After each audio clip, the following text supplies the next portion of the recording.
We welcome you to Kirk Hall on the campus of Central Maine Community College as Munzang Media Sports brings you CM Mustang basketball. We've got Isaac Irvin down here.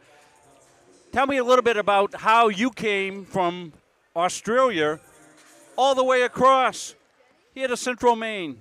Yeah, well, it all started back when about 3 years ago I started playing basketball, and ever since then I really wanted to see how far I could take this thing. Coach Kerry reached out to me on Twitter and gave me the opportunity. I was thrilled to take it, to be honest, so made the trip straight away. Had you been aware of the pipeline that Central Maine Community College has set up in Australia, or was this new to you, or right out of the blue? Yeah, or? This was honestly a surprising message I saw. Never heard of this place in my life, and best opportunity and best decision I've ever made, to be honest. Well, we're certainly glad that you came over. Let's get the correct graphic up here a little bit, and got to do some adjustments here as we're on the fly. Talk a little bit about the adjustment that you've had to make coming over here to the States to play basketball. Well, back in Australia, it's a lot more systematic, so obviously getting adjusted to playing more athletic players, that's the biggest thing I've had to deal with, getting stronger, getting quicker, playing against better competition in general. Well, you certainly have some competition to go against in practice here. You guys get after it pretty good. I've seen some of the sessions here. That's have to have made you a better player right out of the gate. 100%. Those practices, they're the best thing. And as you catch up to the speed of the game and the strength of the game and all of that, and then once you get that and you get a gauge for that, you can relax a little bit. Exactly. And then your game starts to come out. I think we've been seeing that. Jim and I have noted that. Yep. Much more comfortable, in the sets and everything that's going on with it. Yep. So talk a little bit about what you think is going to go on as the season goes on as far as your development and the team's development. Well, for everyone's got the skill to do basically anything on the court. So all it is really everyone picking up that confidence and trusting in our teammates and our own ability. And once that all comes together, we're going to be a hard team to stop. Well, certainly Coach tested you guys out of the gate there with some of the teams that you were playing earlier on. I imagine you were stepping back going, whoa. It was a big adjustment seeing all these fully grown guys, who've been playing at this level for 4 or more years. It was good to play against, good to learn off of, and great to bring back into this conference play. Well, as you take a look at this team here today that you're going up against with Paul Smith here, what are you taking a look at here as far as what you think that they're going to try to do inside? They've got the big guy inside there. Yeah, well, they're gonna look to be physical, so we've got to match that physicality, come back stronger. We've got to run the ball and. Yeah, it was Paul Smith's last night that you had to contend with. You're going against Vermont State Randolph today, but same thing, big inside. So, yeah, exactly. So you guys are looking to round it out, and it seems to me that you guys get a gauge of, who's doing what out there, and you're able to feed off that a little bit. Not everybody's going to have the hot hand every single night, but when they do, they get the ball. That's the one thing I like about this team. Everyone can score, everyone can do anything. We don't have one guy that we're looking to go to. Anyone can have the night of their life every single game. So the night of their life. Well, we hope the night of their life is right here with you. Anybody watching at home? I hope so. I hope my mom and dad's watching. Hi, if you're watching. Miss you guys. So Jim Toomey's usually our guy on the time. He'll know exactly what time it is over there in Australia. So it's Monday over there. So Monday morning. It's Monday morning over there. So they'll probably sneaking a peek at work or something like that, maybe.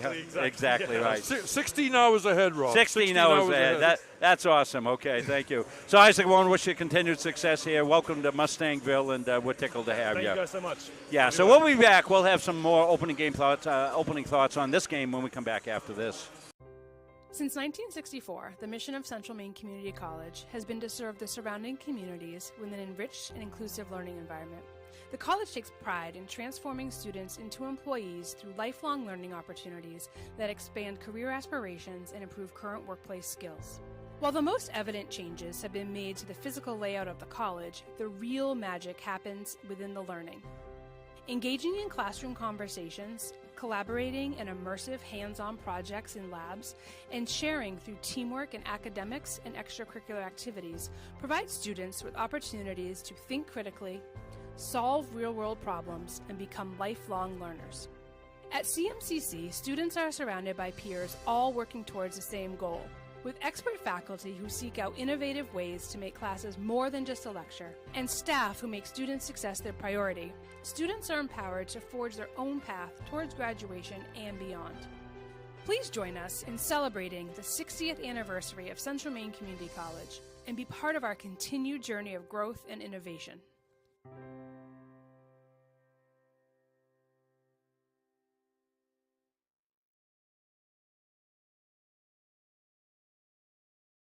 For years, you've worked hard, saved wisely, and dreamed of this moment. Retirement is one of life's biggest decisions. You don't have to navigate it alone. With Gosline Retirement Planning by your side, you can retire with confidence. We're a team of fiduciaries who specialize in the transition from work life to retirement life, and we're here to help. We at GRP are committed to building a plan that lets you live and give better than you thought possible. All right, welcome back here. Great interview by Rob Munzing with Isaac Irwin. Except I confused the teams. The Vermont State Knights coming in 4-7 overall, 1-2 in the conference. Mustangs 7-6 overall, 4-1 in the conference. The Knights beat UMA yesterday, 63-58.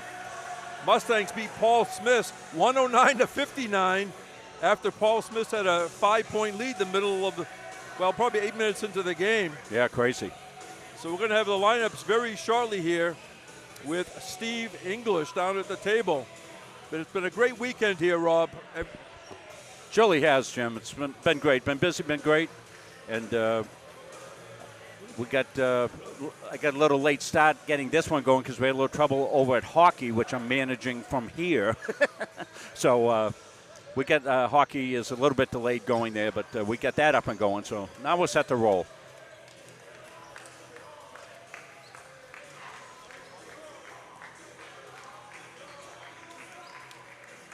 And as usual, this is done along the YSCC where whatever gender is not playing, I like it. they'll go out and part of the introductions. Love it. Good afternoon, ladies and gentlemen, and welcome to Kirk Hall on the campus of Central Maine Community College for today's basketball game between the Vermont State University Randolph Knights and your Central Maine Mustangs. First, the starting lineup for the visiting Knights. Number 3, Will Jenkins. Number 5, Jalen Calvin. Number 12, Jaden Clark. Number 14, Shadon Dunn Anderson. Number 33, Myron Duke. Head coach of the Knights, Jamal Hughes, and he is assisted by Brian Bernard and Paul Donahue.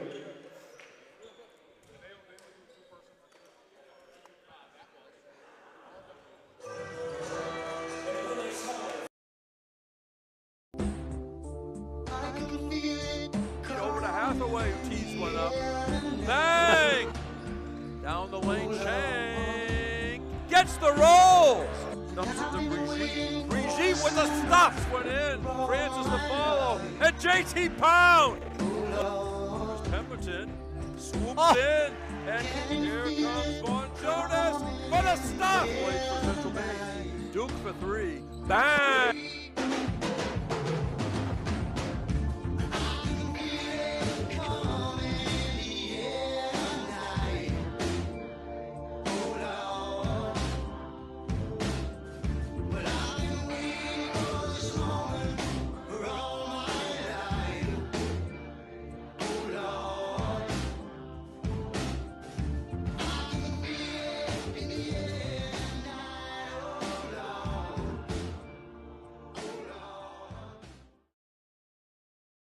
Mustangs. From Naugatuck, Connecticut, number 13, Caden Moore. From Rockport, Maine, number 15, Will Duke. From Kingswood, Texas, number 31, Vaughn Jonas. From Durham, Maine, number 32, J.T. Pound. And from Turner, Maine, number 5, Wyatt Hathaway. Head coach for the Mustangs is Dave Gagne. He is assisted by Steve Carey, Corey Davis, and Jared Rubin.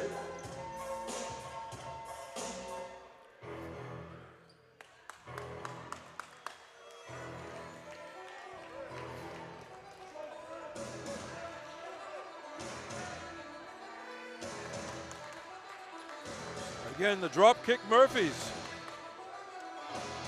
They're dropping in here to Kirk Hall. They're shipping up to Auburn. Remember that World Series with Jonathan Papelbon dancing Yes. to that? I mean, a classic. Again, Central Maine, we're wearing their dark uniforms because of the road trip by the teams coming in. As we said, it's pretty hard to do laundry on the road. So this is all planned by the teams or conference. So Mustangs in red going left to right. Jim Toomey along with Rob Munzing, Chris Niederman, and Ashley Persong. Hope fans of both schools enjoy this one wherever they be watching and listening. Well, I had the pleasure of calling the game yesterday. The Knights played against UMA. That was a strange game. Back and forth it went, and looked like the Knights were going to put it away twice, but UMA kept coming back. Vermont State Randolph ball. Number 3 is Will Jenkins. There's Calvin with the 3. Bang.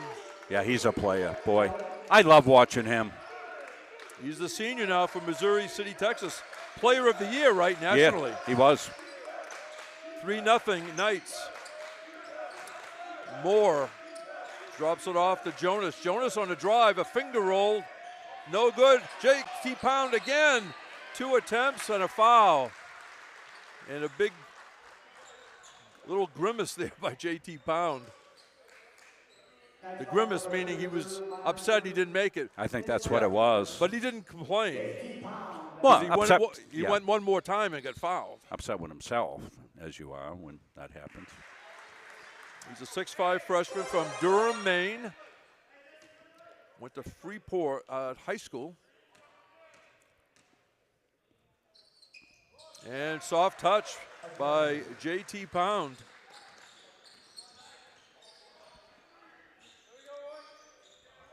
He's only been to the line 11 times coming in. Doesn't that seem strange to you? Yeah, all the dirty work he's doing underneath there. Calvin with the basketball. 3-pointer. That one spins off and bounces right to Will Duke. Outlet pass to Jonas. Nice catch, Moore. Moore, tough angle. J.T. Pound's going to go back to the line.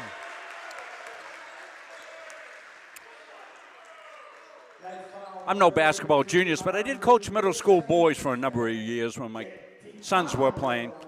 So I had a kid that couldn't make a layup like that, and I kept saying, well, you know what's good about that is you get the guy to foul you, and then you go make your free throws. Yeah. I said, that's a big play for us. And, you know, it took the pressure off that kid, and then he started making them.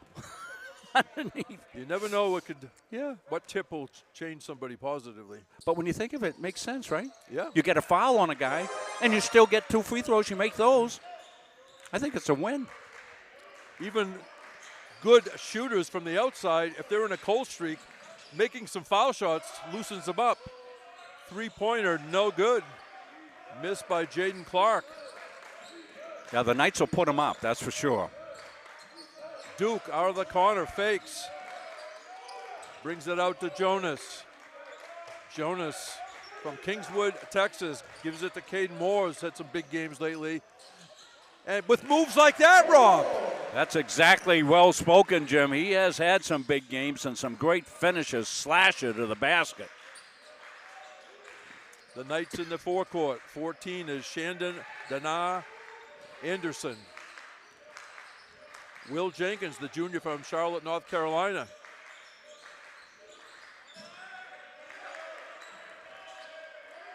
Directing traffic are the Knights. 5 to shoot. Calvin goes over, and there's a layup with 1 second on the clock. Gavel Nelson Nunez. Yeah, with the great feed. Calvin.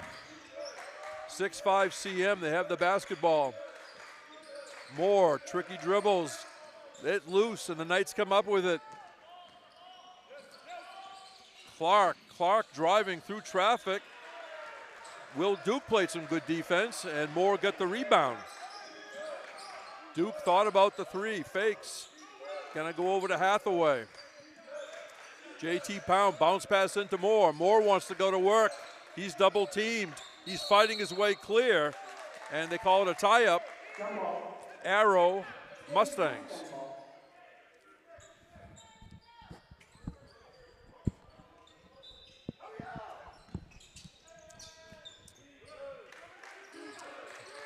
Ball deflected, stolen away. Calvin up ahead to Will Jenkins, who lays it in. They're a very quick team, Rob, obviously. They are. Yeah, they look to run first. 7-6. Vermont State, Randolph. Hathaway to Moore. Moore stops, shoots, going to be short. He thought he got hit, no call. Mustang ball. But guess what? Got tipped. Yeah. No foul, but a possession. Hathaway will be the trigger man.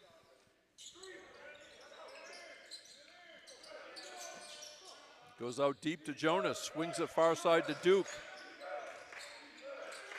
Jonas in the corner. Foul line, Pound. 5 to shoot. Do the Mustangs know it? Will Duke. Pound's going to have to fire it. Bang! Wow! I think it was less than a second when he released it. Well, that's exactly how Coach Gagne drew up that out-of-bounds play. Run the clock all the way down. Get JT Pound, the big guy, for 3. And no basket traveling. No, as we're watching it, count down, I'm going, there's no way they're going to get a shot off. Well, great awareness by the freshman that he had to get the shot off. And because Will Duke had it at the last second, gave it up to classmates. Yeah, he made it exciting. 9-7, Mustangs. Duke in the lane. Duke, a floater, comes up short. Couple of shots by various players today have been short. Maybe it's a long weekend. I don't know. Wind. And up and in for Gavel, Nelson Nunez. Nice penetration that time by the Knights. Yeah, Nelson Nunez with a pair now, and we're tied. Good inside player. Excuse me, Rob. He's listed at 6'5" for New Bedford, Mass. We're tied at 9. Hathaway is going to shoot 3. I don't know if there's any three-point shooter in the league that gets fouled on three-point attempts more than Wyatt Hathaway. Just in adultal observation, no stats on that, but it just seems to happen a lot for Wyatt.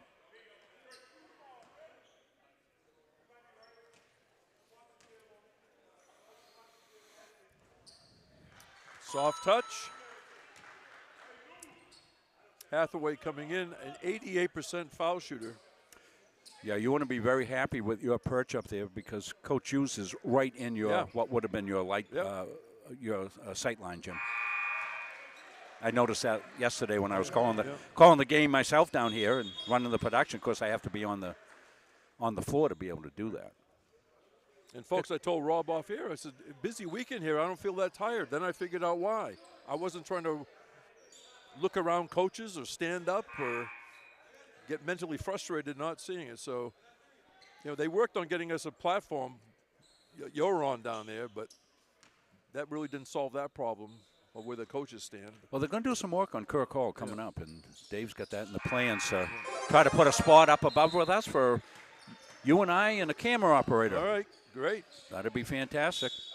Nice job, as usual, at the foul line. Wyatt Hathaway, 3 for 3, just very cool shooter. Well, he hit the 2 big ones in the game the other day. Salted, remember? Cool, calm, and collected. We've been interesting games over the weekend. We surely have.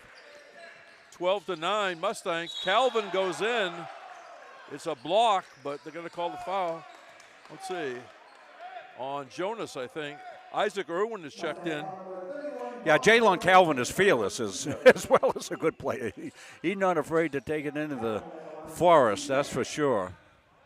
Isaac Irwin was Rob's pregame guest. Spoke very well, didn't he, Rob? Oh, boy, what a great young man. So happy to be able to talk to him. And I see Bridget Irwin's watching here, and I'm sure she's proud as could be. And you know, these families send their kids halfway around the world. And, Oh, yeah. you know, we're part of the care package, Jim, you and I, Yep. and everybody on the support staff in here, and taking care of these kids, making them feel welcome. And we certainly love to do our part by talking to them and Exactly. encouraging them and all of that. You and I, as former educators, you know, understand what it is to be away from your family like that. And we want to let the families know your kids are in good hands down here with these tremendous folks at Central Maine. Very well said. I cannot add anything to that except well said, Rob. Stolen away. Calvin has it. Knights trying to tie with the 2, go ahead with a 3. Calvin very quick, as you can see. Hathaway playing some tough defense. Ball almost lost. The Knights still have 14 on the clock, so no problem yet. There's a screen. Ooh. 3-pointer from the corner, no good. That was missed by Jaden Clark. Who's Good from defense. Yeah, he's from New Orleans. Irwin in the corner. CM could use Isaac Irvin's interview almost as a recruiting tool of how well he spoke about Yes. everybody, the things you just said, and the team concept. And that's E.J. Pemberton down low, has it taken away. Calvin gaining ground, passes to a left, and layup is good by Jaden Clark. We're tied at 12, 6 minutes into this game. Hathaway set a screen in the backcourt and got bumped into. Duke to Irwin. Irwin going in, and nice hustle, Irwin, to get the miss out of bounds. We also got a nice note I received from Muncie Media Facebook page from one of the parents of Paul Smith's College women's team, and just saying thank you for doing these games the past couple of days. So professionally done, and we appreciate being able to watch our daughter. They're out in Minnesota. Oh, great. Thanks for the feedback.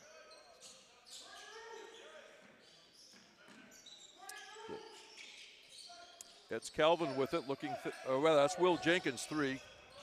There's a 3-pointer. Bang! That was Shandon Danae Anderson. Yeah, I saw him in long range yesterday a few times against UMA.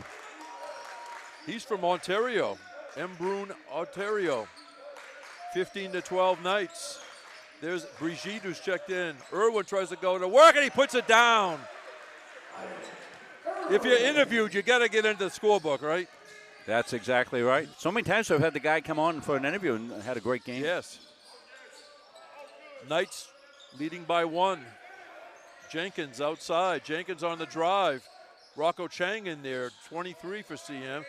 And that one rattles around but goes down for Gavel Nelson Nunez. Nunez, high score in the game.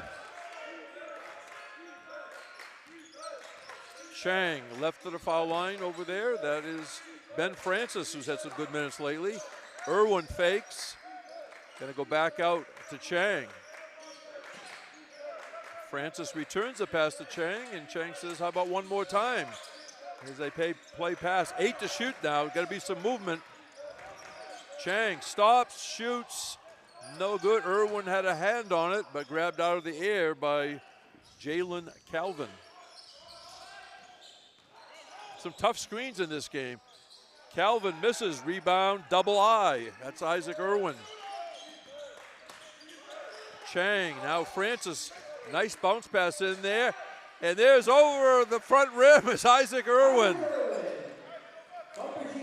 Good look by Brigitte, wasn't it? It really was. And discretion being better part of valor there. That time for Isaac, rather than dunking and taking a change, just dropped it down and in. Teardrop home. 17-16 Knights, they have the ball.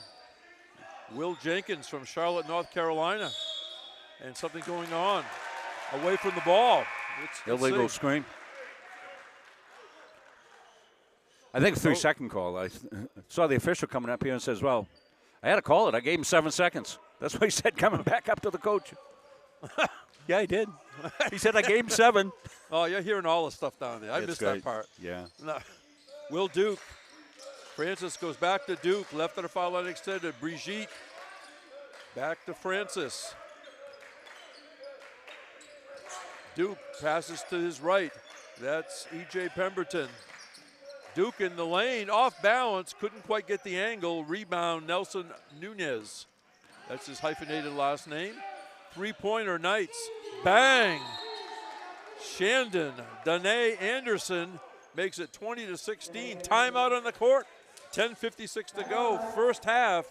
Vermont State Randolph 20, Central Maine 16 on Munzing Media Sports. Double I, as you call them, going to get a drop in here. Brigitte with the good pass here. Isaac, the turnaround up and over, drops it home. Seeing the Mustang huddle. They're in the Reds. We don't ever see this at home, but because of the double days playing there and the laundry issues that come up with teams on the road, they're in their traveling Reds. Of course, I get to see them when they go up to Augusta to play. And I'm so far away up in the nosebleed section of Augusta with these red shirts and the thin outline here. I'm just guessing. If I had to see the numbers from where I am, I'm quite a ways away up there. So nice to be right on top of the action here, Jim. Yeah, I've lamented watching games nationally how they have all kinds of alternative uniforms, right, with different colors. Oregon, besides being the #1 football team ranked, they also have probably the most uniforms. Oh, gosh, yes, yeah. But some of them on a certain angle you can't see. Can't see it and at all. You can't see the names on the back. So it may look great if you're standing eye level, but you go up as a fan or a broadcaster. I don't know how they made some of those choices. We can see these numbers very clearly today, and what we see here is a 4-point Vermont State Randolph lead. Yeah, and we know the kids by now, too. Yeah. It helps. And let's see, contact underneath. And they're going to call it against, Nelson Nunez. He was backing into Isaac Irwin. Trying to ride him out. Yeah. Francis to start the play, way out top to Chang.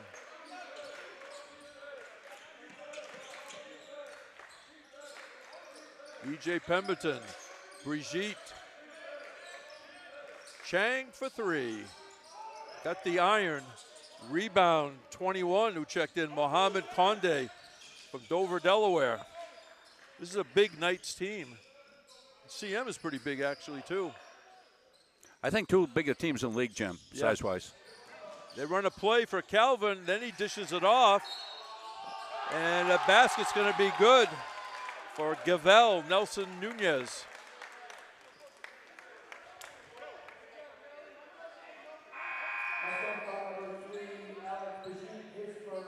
Munzing Media's got concurrent coverage of CM Athletics today. Of course, you're watching this game right now, but we also have hockey going down the street at Norway Savings Bank Arena.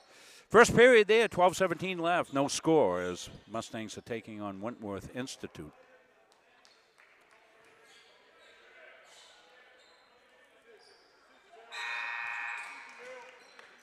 Nelson Nunez was a 81% foul shooter coming in.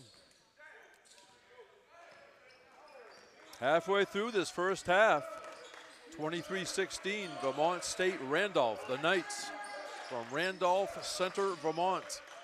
Will Duke sent it back out front to Caden Moore, who's checked in.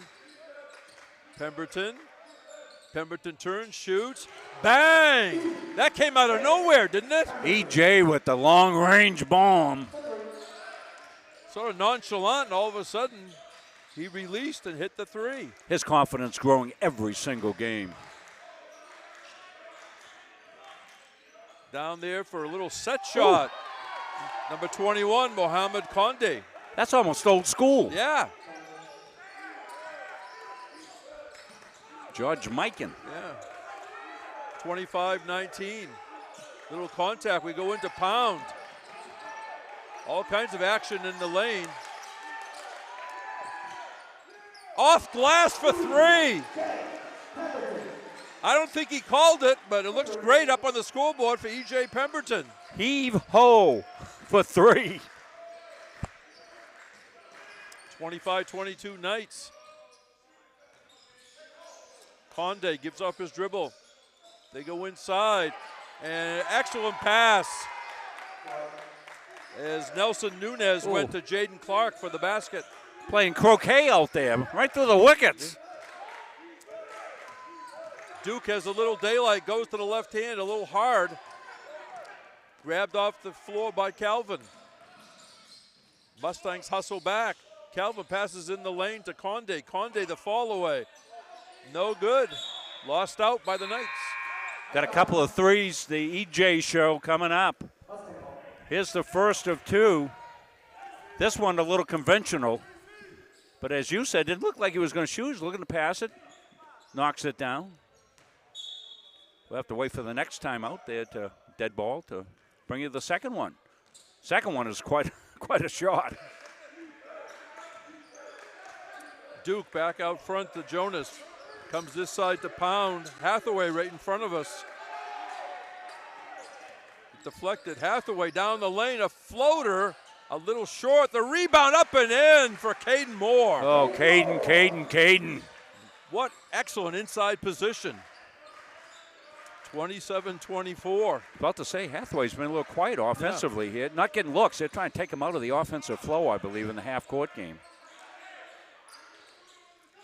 Far side, that's Conde. Changes hands on the dribble.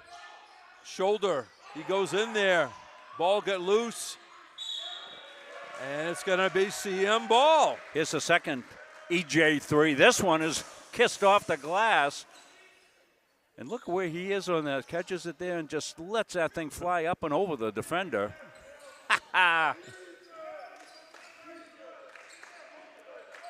Jonas, right of the foul line, extended to Pound. Duke dribbles off around the top of the arc. Here comes Vaughn Jonas by the Mustang logo almost. 10 to shoot, Mustangs. Hathaway wants a screen.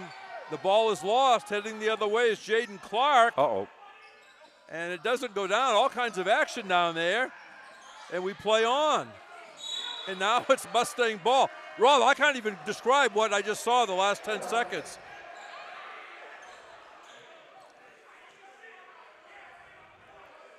Got a little problem over there in the student section.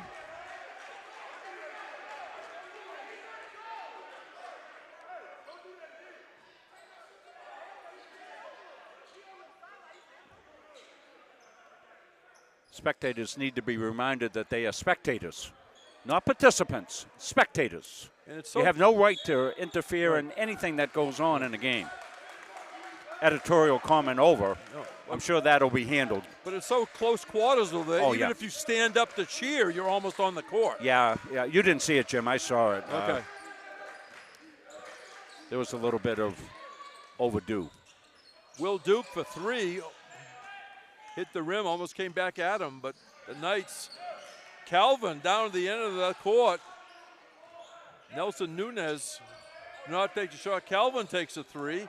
Rebound Nelson Nunez. He jumped. I don't want to leave him alone. Line drive shot, no good by Xavier Ivey, who's checked in, number 4. He's from Waxhaw, North Carolina. Wow. Vaughn Jonas gonna go to the line for two if he can. There's some serious physicality Yes. going on here. Make sure I don't get stepping out on the court, Jim. Yeah. I'm telling you.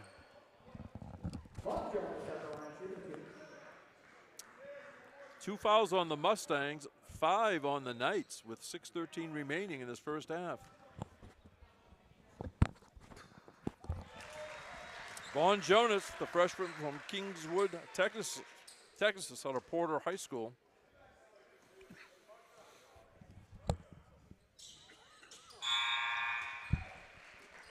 Excuse me, my scratchy throat has been all weekend, so we apologize if we cannot mute it. Vaughn Jonas was a 75% foul shooter coming in, 18 out of 24, and he made 2 there. We'll get you a mute button, Jim. I'll work on it. Knights leading by 1. Under 6 minutes remaining, first half. Backing in there is Conde and scores. A very methodical sequence for Mohamed It surely Conde. was, yeah. Looked like one of those tractor trailers backing into Hannaford to unload. I didn't hear the beep beep, but 29-26 Knights. It was a drive by Jonas. He tried to pass to Moore, but Jalen Calvin says, I've seen that play before, and he intercepted it. And there's a steal going back the other way. Vaughn Jonas looked up and the ball was coming right at him. Deflected out. Off Jonas rather. Ben Francis ready to check in. Yeah, Jonas went down, but the ball stuck to him like he had Velcro on and he skidded out of bounds with it. Boy, this is an entertaining game. It is. For the 8th game that we've had in 2 days here, I'm glad this has high energy because it's really something going on out there. There's a screen out by the logo. Calvin still with it. Francis, the defender. Calvin at the foul line. Stops, shoots, does not get it. Pretty good Rebound. defense. Oh, yeah. Moore with the rebound. E.J. Pemberton. Duke calls the play. Francis on the far side. Hathaway comes out almost to midcourt. Halfway through the shot clock. Hathaway stop, shoot, swish. Yeah, Coach Hughes not happy because one of their plans tonight is to take Hathaway out of it, not even let him get a shot. He's not happy with his defense on that. Hathaway got a good look, but he had to create it, Jim. It wasn't easy. Mustangs have cut it to 1. Conde has the ball. Out front to Nelson Nunez. Fade away. Got it. Oh, boy. Timeout. Vermont Randolph. We got some good stuff to show you here. First one's going to be Hathaway. Going to work, gets a pick out high. Finally shakes loose. He had defender all over him, able to get it down and then back down the other end. Real tough fall away here.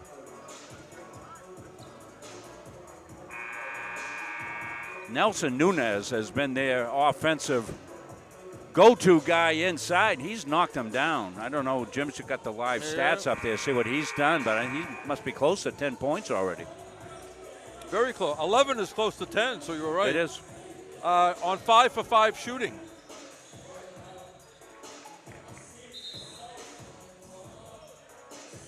He's 5 for 5 from the floor, 1 for 1 from the foul line. I'm flying on radar. I don't have the live stats up. I got enough to do down here in the Starship Munsing Media to run this, so Jim's got the live stats. Hathaway, high off the glass, no good, but Ben Francis with the putback. And another whistle.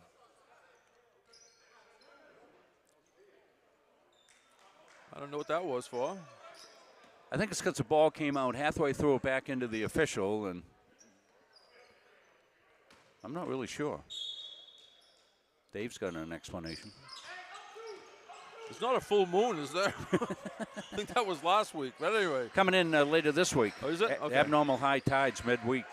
Out of the corner, a 3 missed by Xavier Ivey. Ben Francis with the rebound. Pemberton gives it to Duke. Out to Hathaway. Francis, far side Pemberton. Pemberton gives up his dribble. Gave it to Duke. Duke spins one way. Has to go whack back half the way. 10 to shoot, Central Maine. Hathaway being double teamed. Somebody's going to have to fire it. Duke on the fall away, short. Again, a defensive Randolph making the clock go deep for the Mustangs. Now a foul on Francis, and going to the line will be Jaden Clark. So Ben Francis put a note out on Facebook that he's going to be available for any of you kids up in the Orono area during the semester break and putting on some clinics for young players and teaching them Mustang Magic basketball and all that he's learned in his career. So I bet he's great. We had him on yesterday. What a well-spoken young man again here, and I'm sure he'll do a tremendous job relating to the young athletes that he wants to deal with. So any of you young kids watching, or families watching up in that area, probably watching Ben, he'll be available. So you can check him out. Probably on Facebook you can find him. Because his team, Orono High School, won back-to-back state championships, correct? Yes. So he's had a lot of young people looking up to him probably for a number of years. So it'll be great.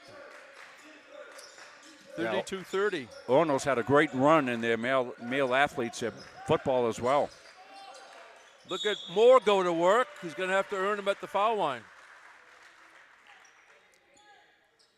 2:49 remaining, first half. Next foul, number 21, Mohammed Kane, his second, T6. A little early to think, Jim, but we probably need like a 4 overtime game here to round out the 8 games this past 2 days. Central Maine women won the first game over Vermont Randolph, 67-34, so 11-0 for the Mustang ladies. Let's see. And again, another example of just tremendous young athletes there. Cassie came over and thanked us for naming her play of the game. I don't know if I told you that, Jim. She was so excited. No, I bumped her into the lobby. I said, hey, good to have you back, whatever. And I said, oh, do you know you were player of the game? And she says, wow, thanks. I said, well, look across the way there. See that good-looking guy at the table? He made the official decision. He's Rob Munzing of Munzing Media. Yeah, she went right over and talked to Steve English. You said good looking. We're tied at 32, by the way.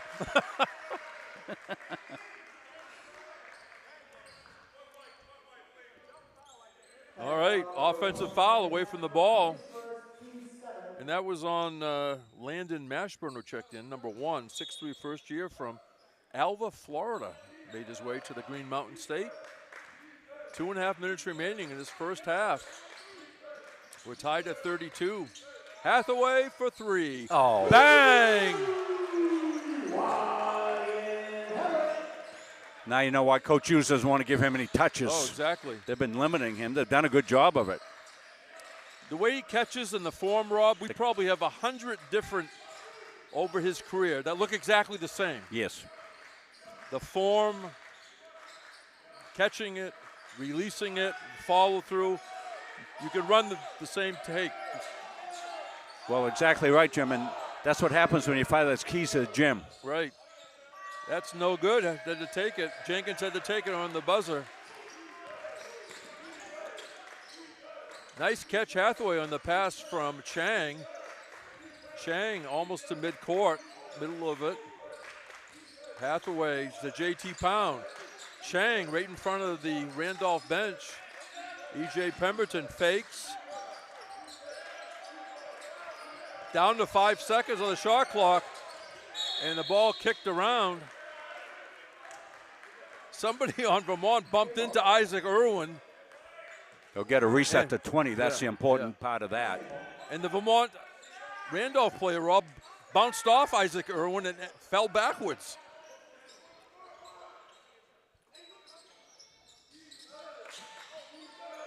Hathaway, clock running out. They can pass it into the backcourt. Some people would miss that on the referee's test, right? You can do that. Chang through traffic. Now, when you say about keys to gyms, this is probably true everywhere, but I know a few times that I know, hey, how many keys does a high school lend out? And they said, everybody with a key report to room 140, okay? Then they have to say, excuse me, change that to the auditorium. Yeah. Anybody with keys to the gym, report to the auditorium. It was like 14 keys out or something. Rocco Chang, very cool, drops it in. I was a long-time athletic director at the middle school and had keys. And every time there was a snow day, my kid's phone, the phone at home would light, the landline would light up. Everybody wanted to know if we were going to open the gym for everybody.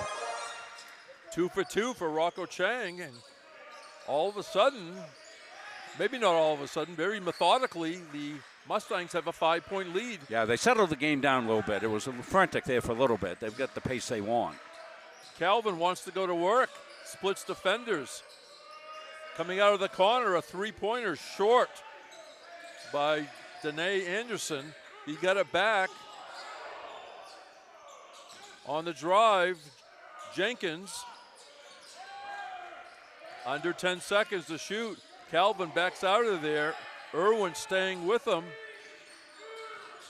There's the drive, tough angle, no good. Rebound up, no good. But in the end, a reset for the Knights. They did not reset the shot clock. Oh, okay. Brennan Chelius in there, number 10 for the Knights. 5 to shoot.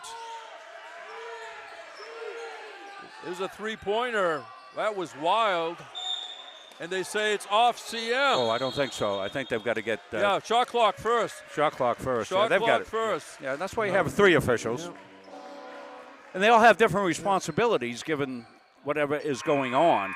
You know, the official down there, his job is to call inbounds, out of bounds. The other ones are on the shot clock, Jim. Dave Ganja's going to headache. You know why? Because he was signaling the shot clock violation to the official. Of course, you pound on the top of your head. Yeah. So Dave emphatically was doing that. So 2 inches shorter now. under 10 seconds. Let's see if the Mustangs get a shot. Duke going to create. Off pass and good! Somehow it went down for Will Duke, and that's going to be the end of the first half. Very interesting, to say the least. But we're never surprised, right, Rob? Never Here surprised. it is. Just a step through, high off the glass to prevent the block at the buzzer. Duke of Will for 2. All right. At the half in this men's YSCC game, it's Central Maine 39, Vermont State Randolph 32. Come back and join us in a few minutes on Munzing Media Sports. Since 1964, the mission of Central Maine Community College has been to serve the surrounding communities with an enriched and inclusive learning environment. The college takes pride in transforming students into employees through lifelong learning opportunities that expand career aspirations and improve current workplace skills. While the most evident changes have been made to the physical layout of the college, the real magic happens within the learning. Engaging in classroom conversations, collaborating in immersive hands-on projects in labs, and sharing through teamwork in academics and extracurricular activities provides students with opportunities to think critically, solve real-world problems, and become lifelong learners. At CMCC, students are surrounded by peers all working towards the same goal, with expert faculty who seek out innovative ways to make classes more than just a lecture, and staff who make student success their priority. Students are empowered to forge their own path towards graduation and beyond. Please join us in celebrating the 60th anniversary of Central Maine Community College and be part of our continued journey of growth and innovation.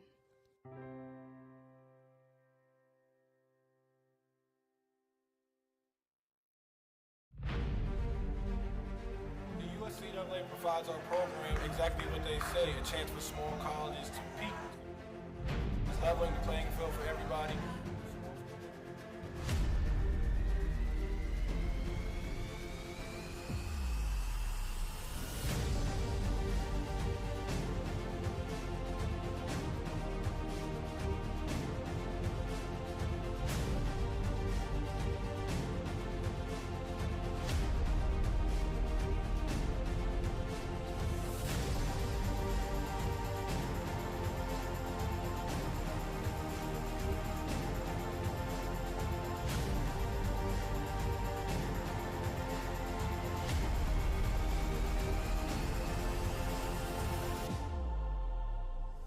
It provides a great opportunity, just a fellowship amongst athletes, get a chance to play against some different teams that you typically don't get a chance to play against from different regions, different parts of the country. It kind of gives you an opportunity to kind of see where you're really at against everybody. Really good. Like I said, just a great environment, well-ran tournament. It's a pleasure to be part of organizations like USCA.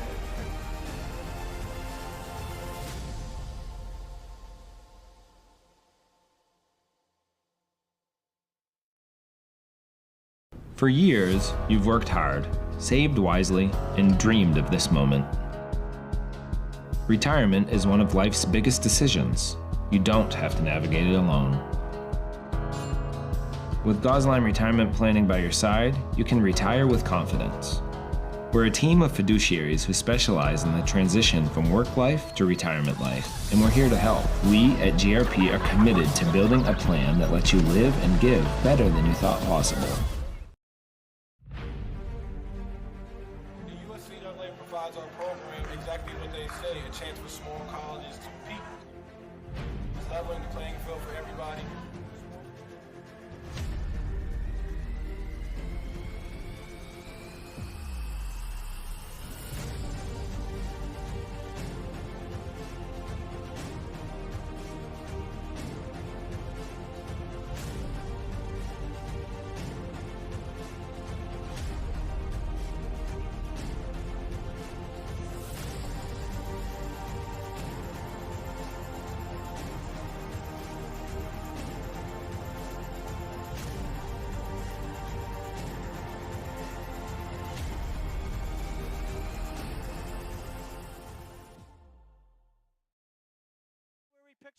The Hutchinson Family Sports Foundation is proud to support Munson Media's production of live streaming high school sports.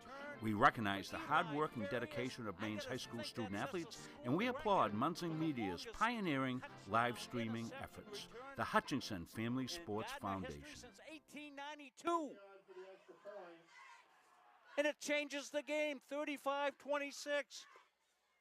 This has been a wacko affair.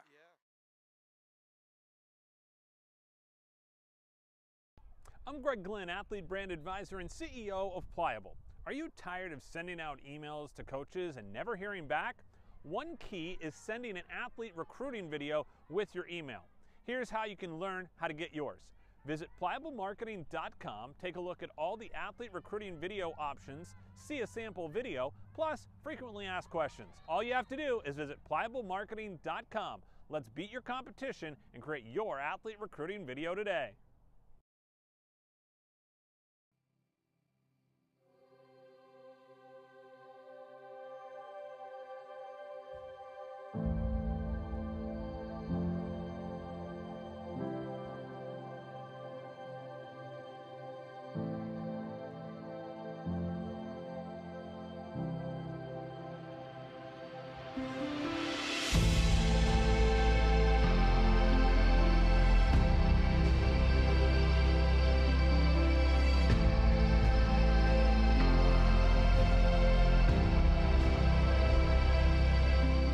I'm retired United States Army Staff Sergeant Travis Mills, formerly of the 82nd Airborne Division.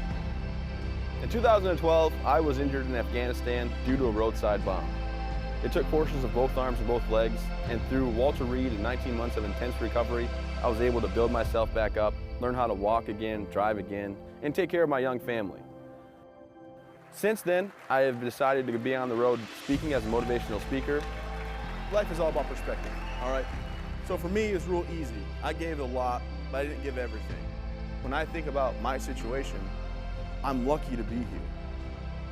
When I was on the road speaking, I was hired by CBU Benefits. Ray Valley and Brian Heath brought me in to speak at one of their forums. After hearing Travis's story, I was compelled to move forward with our relationship.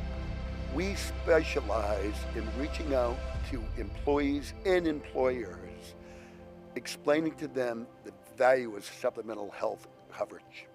Accidents, cancer, critical illness, disability, and sometimes even death are events that happened in our lifetime. When I'm on the road speaking, I'm able to have sidebar conversations with everybody that wants to come talk to me. And I hear about their family and loved ones that are going through maybe cancer, maybe a critical illness, maybe something, being disabled from a job and not having the coverage that they need because their healthcare just didn't cover it. After talking with Ray and Brian, telling them how much I really appreciate what they're doing, they decided that it would be just an awesome partnership if I became part of the team, not just as a spokesperson, but as an actual partner in the company. I have a message for everybody about supplemental benefits because I feel like everybody should be protected from life's unexpected events. Accidents do happen. I ask that you would allow one of our experienced representatives to come into your business so that we are able to educate you on the value of these very, very important products.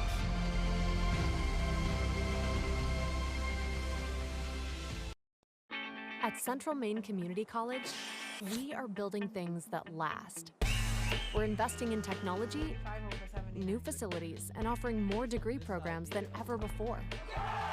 You can get the traditional college experience at a fraction of the cost, and for some, it's even free. Wait, did she just say free? That's right, free tuition for Maine high school grads from 2022 to 2025. Set your goals and find your path at CMCC. Let's build a future together. Mustangs taking the floor. Let's send it upstairs to Jim Toomey for halftime stats. Jim? Thank you, Rob Munzing. CM leading Vermont State. Randolph 39-32 at the half. The team stats, very, very close. CM shooting 40.7 from the floor. Vermont State Randolph 40.6 from behind the arc. Mustangs 4 out of 8. Knights, 3 out of 12. At the foul line, 3 out of 5 for Vermont State Randolph. This snuck up on us, Rob. The Mustangs, a perfect 13 for 13 at the foul line. That'll help you. They came in shooting 66.5% on the year. Turnovers pretty low, actually, despite all the tough defense and action underneath. 7 turnovers, CM, I beg your pardon. 3 turnovers for the Knights.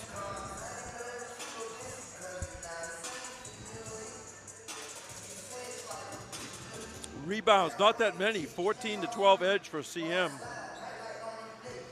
And give credit, Vermont State Randolph has 13 assists. That's a high for a half. Mustangs only 5. Individually, Gavel Nelson Nuez in double digits with 11. Shandon Danae Anderson has 6. 5 points for Jaden Clark. Last year's player of the year nationally, Jalen Calvin, has only taken 7 shots. He's made 1, and that was a 3-point basket. He also had a foul shot for 4. He could go off at any time. Oh, he sure. Watch him take his offense in the second half. You talk about assists, he's probably got a bunch of assists. I'll let you finish up, but you take a look at that. I'll say it right now. You are right again. 6 assists. Mohamed Conde, 4 points. 2 points for Will Jenkins. And that's the scoring for the Knights. Central Maine Mustangs, nobody in double digits, but as Rob referenced, a really balanced attack offensively. Wyatt Hathaway, 8 points. 7 points for JT Pound along with 5 rebounds. Caden Moore has 6. Likewise, EJ Pemberton with 6. Our pregame interviewee, Isaac Irwin, was 2 for 2 at the floor for his 4 points. Will Duke was scoreless until about 1 second left in the half when he had a basket driving to the hoop off glass. Ben Francis and Rocco Chang and Vaughn Jonas all have 2 points. So again, at the half, Central Maine 39, Vermont State Randolph 32 on Munzing Media Sports. Update on hockey there after the first period. 2-2. Mustangs and Wentworth Institute of Technology out of Boston, Massachusetts, not out of the Boston area. They're right in downtown Boston. So other action happening around, and let you know this will do it for men's basketball coverage for us for this semester. Women still have a couple of games left. Of course, the big game coming up down next Wednesday down at Southern Maine, the big rival game. Alternates every year. This year, the early game is down at SM. They'll play back up here in late January up here at Kirk Hall. So those games are always tight contest usually, and well contested. And we'll see what happens down there this year. You can watch those games, Seawolves TV. They'll have that on the YSCC network, and they do a great job with their coverage down there. So Mustang fans, you'll be able to find that game down there. Of course, the women will be back here for 2 home games after that on the 15th and 17th. One of them will be a conference game against New Hampshire Tech. Yeah, NHTI. A little late getting their women's program up and going, and truthfully, they're still suffering from some growing pains here as they try to put that back together.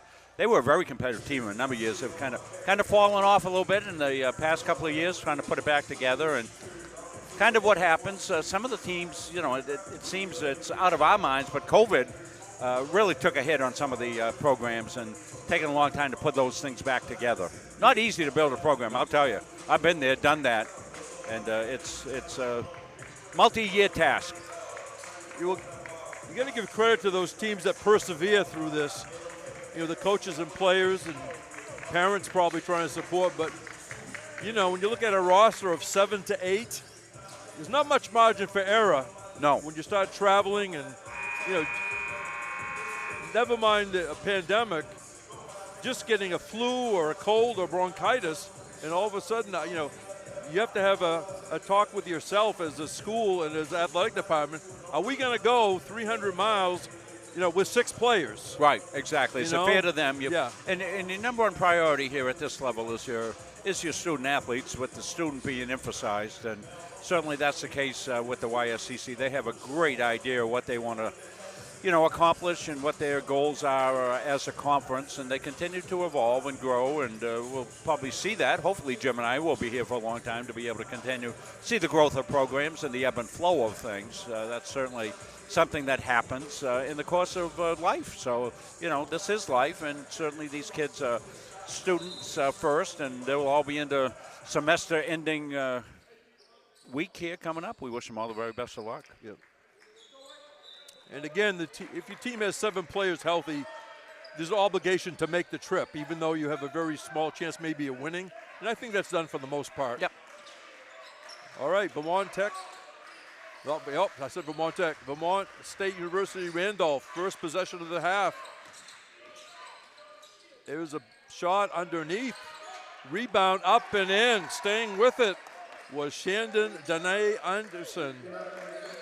Dane Anderson started it off in the first half with some buckets. Back at it.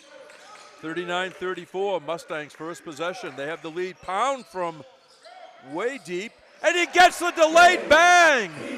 The 6'5 freshman. What a soft touch.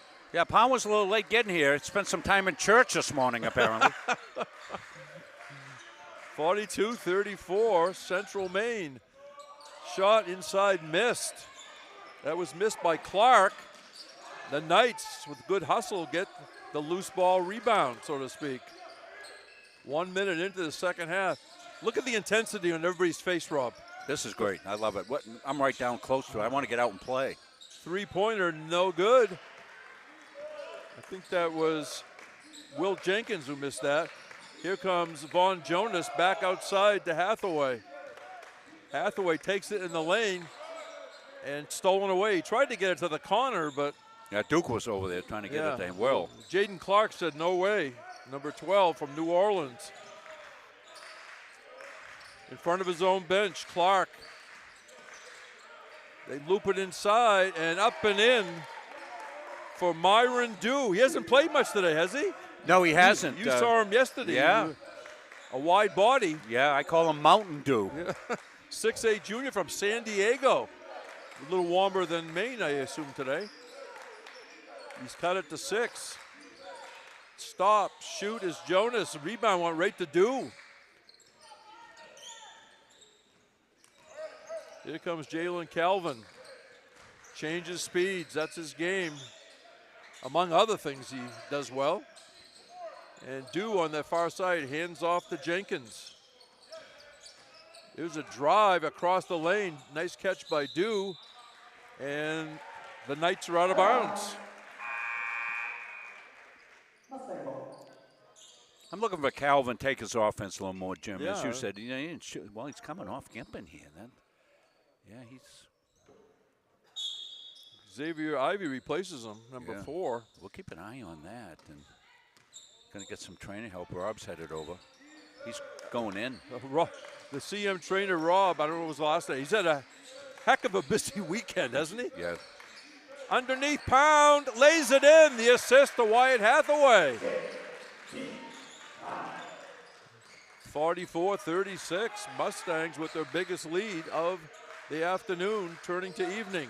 Well, Jalen Calvin has left the gym. I'll keep an eye on that. Here's a 3-pointer. Back rim by Ivy. Rebound, Pound. Pound having a good start the second half. 4 points and banging boards.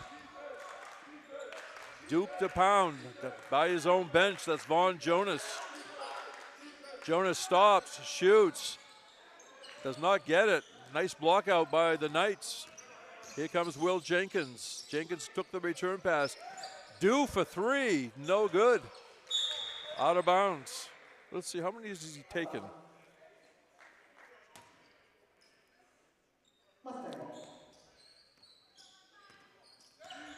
He's still grimacing, yeah.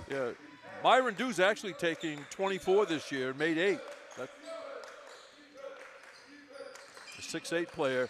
Underneath, there's the big stuff! Caden Moore, Who made that pass? Hathaway? I have to You look at gotta the check replay. Hathaway steals it. Contact. We play on. As Hathaway got knocked down. And there's Pound trying to hold his ground. They right into him. Loose ball rebound. Myron Dew. Dave Gagne, talking to one of the officials, said, probably making about how did this happen and not happen and why didn't you make it? Anyway, it's still an 8-point Mustang lead. It was 10 for 20 seconds or something. Hathaway's okay. He's going to direct traffic from downtown Auburn, short. And another easy rebound for Dew as it ricochets right to his midsection off the miss. Jalen Calvin at the scorer's table said, well, now he's going to come back. All of a sudden it's quiet again. Myron Dew handling it, hands off to Jenkins. 10 to shoot for the Knights. Pound comes out to play some defense. A screen by Dew. Down to 3. And the dunk is missed. They actually lost possession of it, didn't he? In midair? He did, yeah. Went out of bounds. One neat things about being here, Jalen Calvin apologized to me for being in my way, and I said, what's happening to you, Jalen? He said, it's my knee.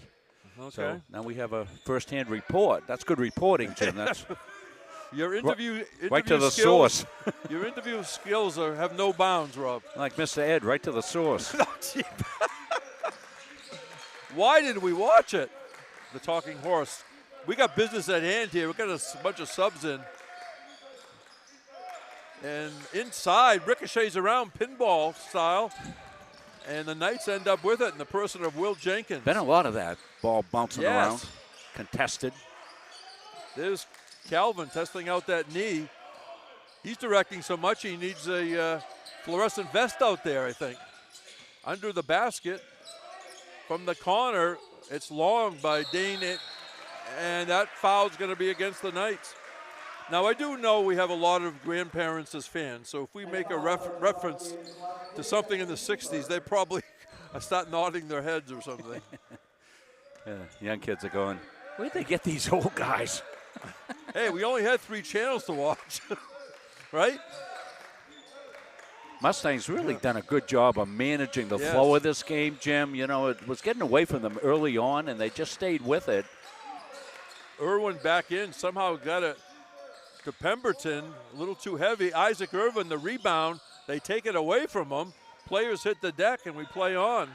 Here's Calvin, going to put it in another gear. Stops, shoots, does not get it. Rebound, Irwin. Chang will bring it up. Chang changes hands, and I think deflected or lost. They can say it deflected out. Yeah, went off one of the Randolph players, I believe. Yeah, they get an explanation from it. Mr. Mita.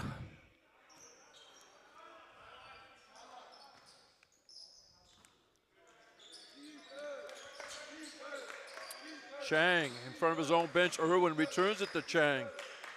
Alex Brigitte in the game, playing a high post by the foul line. E.J. Pemberton backs out, 8 to shoot, CM. Pemberton comes up shooting, grazes the rim, and the rebound found Will Jenkins. Now shooting off a little bit in this half, Yeah. both teams. Here's a three-pointer by Jenkins, no good. Rebound tracked down by Brigitte, and he was sort of semi-bear hugged by Shandon Danae Anderson. That was kind of funny in the sense it wasn't that rough, but it was like a hug. He didn't let go of him until the whistle. Gavel Nelson Nunez coming in. And Danae Anderson going to visit the training site. Chang brings it up. Mustang spread out the court. Francis returns it to Chang. Down in the corner, Pemberton. Pemberton got it back for a 3. Weak side rebound, Francis. Chang. And let's see, and finally, up and in. They were hoping for goaltending. Yeah, ball don't lie, I guess, right there. Alex Brigitte, right? Scored that. 48-38. Mustang. Yep. Lost out by the Knights.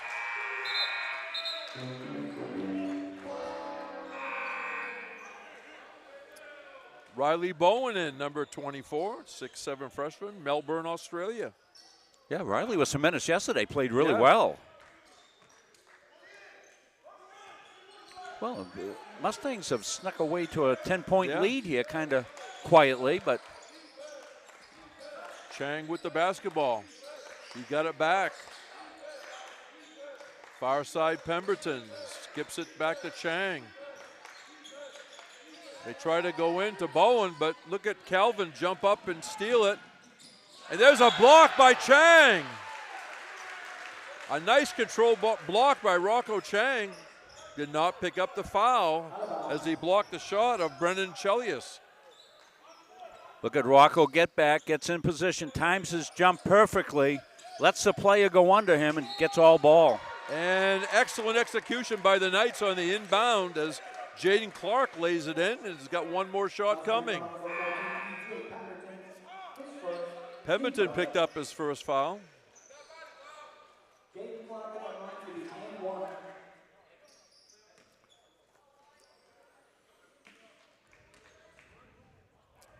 Clark, a 70% foul shooter coming into the game. Averaging 8.9 points a game. Myron Dew back in the game. He's due. 48-41 CM. Nearing the 12-minute mark remaining. 12 minutes left in this basketball weekend. Underneath, nice catch. Irwin takes his time and score the basket. Isaac Irwin caught the pass under with traffic and sort of thought about what he was going to do, and he powered it up. Made room for himself underneath, did Isaac, and good finish. He was under there deep and had to come back out. Who made that pass, Rob? Did you? I'll look at the replay. If I That can. one stays down for Isaac Irwin. We'll look at it again, Jim, and I'll identify that. got- And I didn't see where the pass came from. I got live stats in my lap, the rosters, and I also have an additional couple of sheets of season statistics. Might have been Brown that made the pass.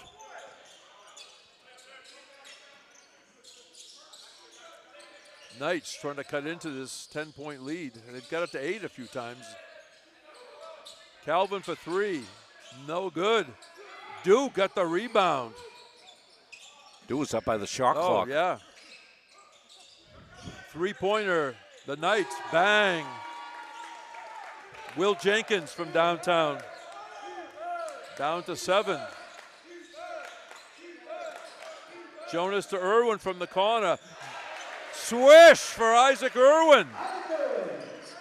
I'm telling you, everybody wants to be interviewed by you, Rob, pregame. Well, glad to see it, fine young man. A lot of action underneath. Three-pointer from the outside, no good by Danae Anderson. Here comes Jonas. Jonas to Riley Bowen. Riley Bowen ran the court. Took the pass and laid it in. And look at that CM bench. They're up and at Look 'em. at that CM bench. Well, you got a lot of the, subs in during that stretch run right there, and they took care of business. They had a 10-point lead. When those guys came in, they maintained that 10-point lead. And that's exactly what you want. When you bring those subs in the game, Jim, you want to maintain. Great job by the guys coming in off the bench. Isaac Irwin up to 11 points on 5 for 5 shooting. 1 for 1 at the foul line. Give you a different view of it from Ashley's camera right down in the corner.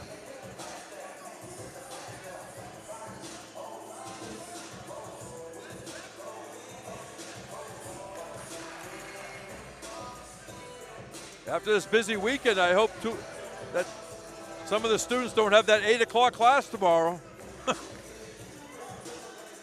Well, if they go out here with victories, they'll be pretty darn happy to go to class and have everybody say, boy, I watched you guys. What a game that was. And that's one of the things you get here too, Jim. You get great peer support for the athletic programs here. All the kids who are playing, they support each other, each team. But the student body supports these kids. So we saw that with the rally that they had here when the kids came back after winning the soccer national championship, packed gym, and fantastic. And it's a great thing about community college athletics and the YSCC. Yeah. And I'm sure the coaches, I don't know what the official policy is.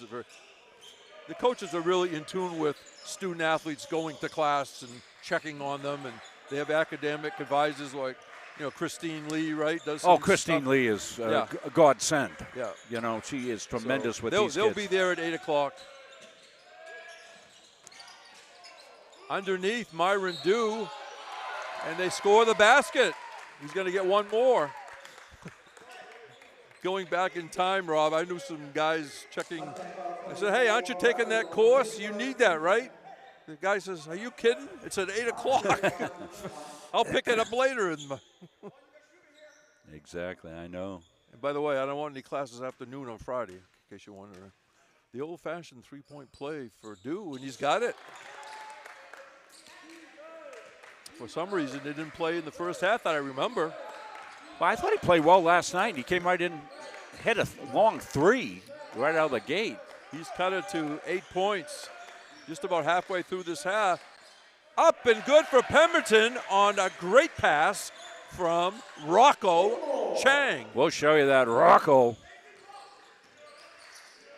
Got to get a lot of kudos for that pass. Jaden Clark inside the foul line. Blocked by Bowen. Taken away by Moore. Chang ends up with it.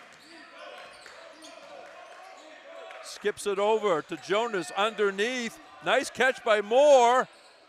Does not get the roll. JT Pound has a try. Ball's loose. The Knights come away with it. That was quite a sequence. Here's Calvin, left of the foul line extended. Out to Dew from downtown. Back rim. And the Knights knock it out of bounds. Let's take a look at this beautiful feed. I think it's a Rocco feed. Rocco on the drive.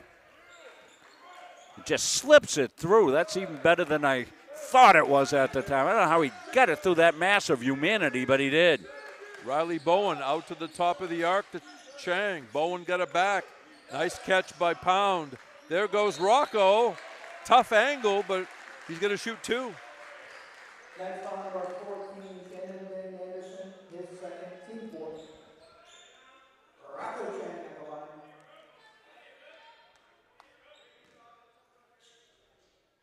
Chang, 18 out of 28, the foul line coming in. Sophomore from Auckland, New Zealand. Mustangs up 3-2 in hockey. 13 minutes left in the second period. I think Munzing, nice job by Chang. Munzing Media is like that old act on the Ed Sullivan Show, the spinning plates, right? You just hope the wrong one doesn't fall. It's tough to keep them all going, right, Rob? We'll keep them all going. All right. 59-47, largest lead for the Mustangs. 9 minutes remaining on the far side. Danae Anderson. There's Dew, guarded by Bowen. Cutting down there is Dane Anderson, no good. The rim blocked it. And Vaughn Jonas going back the other way, dumps it inside and going to the line will be Caden Moore. Credit Vaughn Jonas for pretty much going three-quarter court. Yeah, got the good board. Mowed it into the offensive zone, made the good pass. More importantly, that's the 5th foul now on the Knights as they look to come back, Jim, down 12 with 5 fouls. That's one of the things you always look at as you're looking at a team trying to come back. What is their foul situation? Mustangs will be shooting here after the next 2 fouls. Caden Moore made the second of 2. He's now in double figures. The reason you look for that, of course, is a lot of times you'll have to come with pressure, full court pressure, Yes. and more prone to foul. That is true. Ivy, top of the arc. Danae Anderson. Dew comes out. Dew wants to give it to somebody. What was that? It's going to be a foul on Hathaway. Hathaway playing full denial. He was face guarding Jalen Calvin. Okay. Off the ball. I was watching that battle. And See, I didn't follow my own advice. I wasn't watching off the ball. And got a little feisty. Okay. Calvin's still gimping a little bit here, as he told me in an exclusive interview that it was his knee that was bothering him a little bit. 13-point lead, Mustangs. There's a line drive three-pointer, getting the roll for a delayed bang. Xavier Ivey. When that left his hand, Rob, do you think it was going to go in? No, it's a frozen rope. Yeah. Will Duke back in for Central Maine. He has the ball. Caden Moore powers across the lane, has to get rid of it, and out of bounds.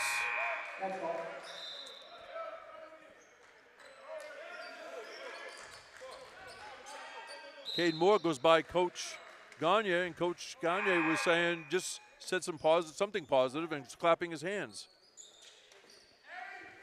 Which is a good move because Caden sort of looked up at the ceiling and, said, I should have done better or me bad or something. So one of the things you want to be, if you're going to be a upper echelon team, you got to close games out.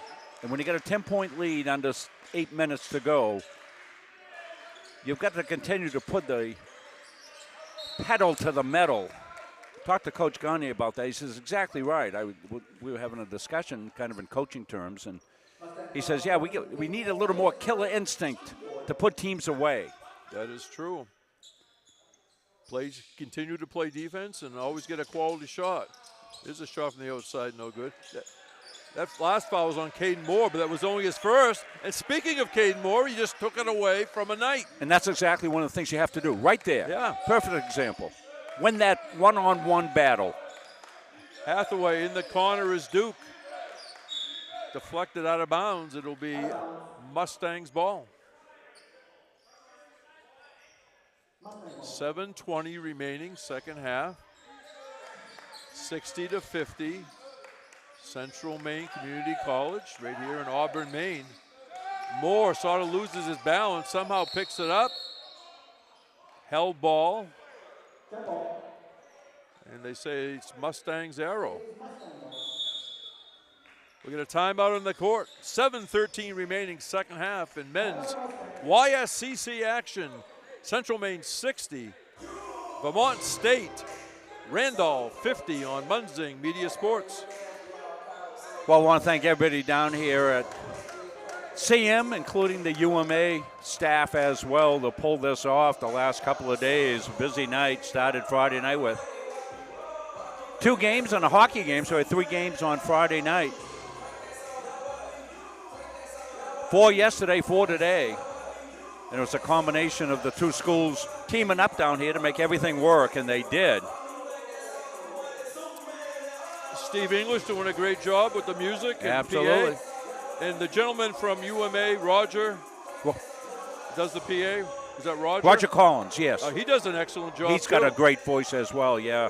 Yep, and Chris Hart was here Friday night, and he was working for CM on Friday night, yeah. the UMA athletic director, doing live stats here, not for a UMA game, but for a Central Maine game. So great cooperation, and I know, having worked with UMA for a number of years, they were our first school we ever worked with. Back in 2012, we started streaming their games. That's back in the Flintstone era of live streaming.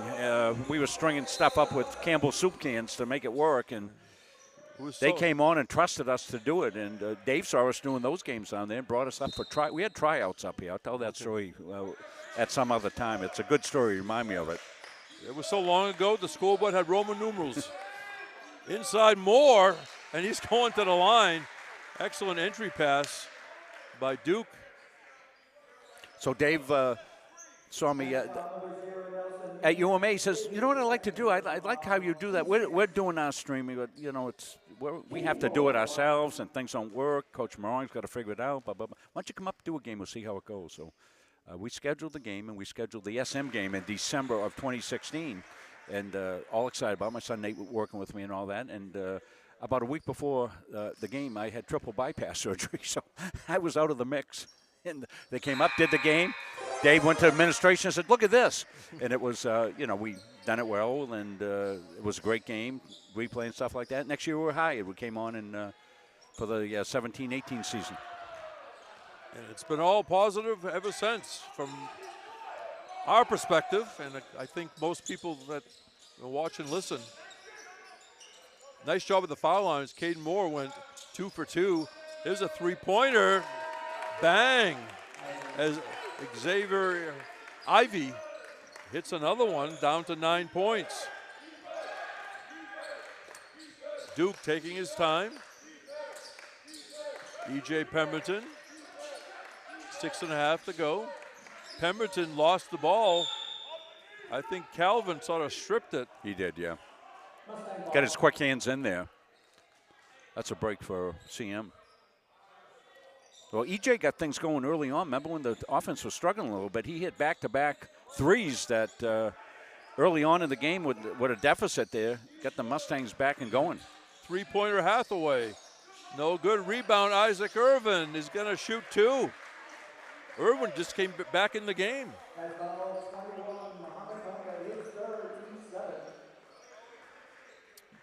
Yeah, reference E.J. Pemberton.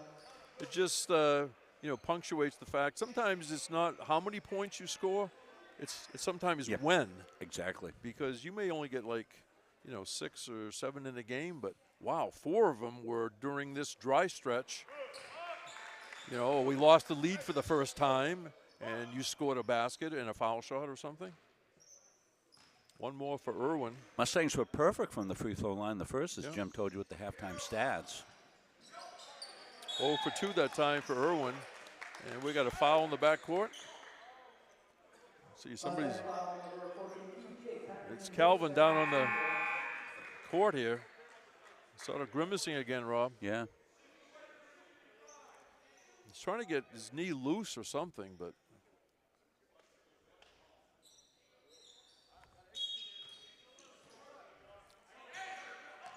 He's a gamer, he's staying in. Okay, Mustangs leading by 9. The Knights trying to cut into this. There's another three-pointer by Ivy. That one halfway down came out. Myron Dew thought he was fouled, no call. Rebound Mustangs. Yeah, Pound did a good job underneath there, and then it came off to Irwin. There's Duke. Pound in front of his own bench. Duke brings that out to the top of the arc. Right of the foul line extended. Jonas. 10 to shoot. CM. Jonas the fall away. Does not get the roll. Rebound. That was Mohamed Konde who just came back in. Accelerating. Calvin. Boy, his knee looked good in that play, bro. Huh? He surely took off. He's still limping, I'm saying. I was surprised at the acceleration.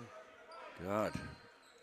He plays hard, goes down, and trying to get that knee stay loose here. And they'll have to bring out the James Brown cape here pretty soon for him.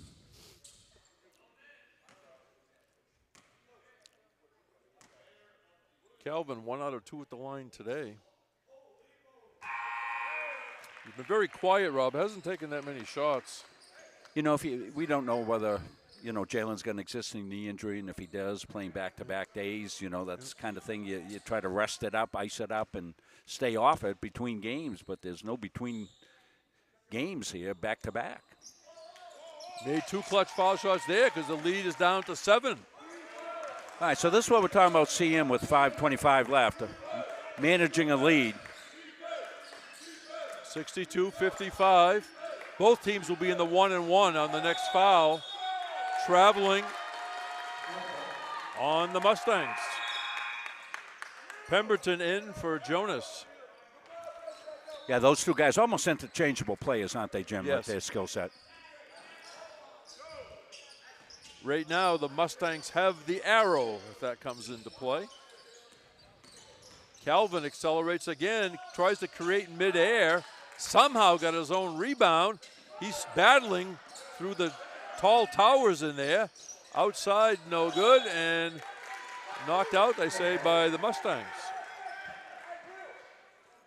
Well, this is going to be a wild finish. Oh, yeah. Baseline inbounds play. Three-pointer.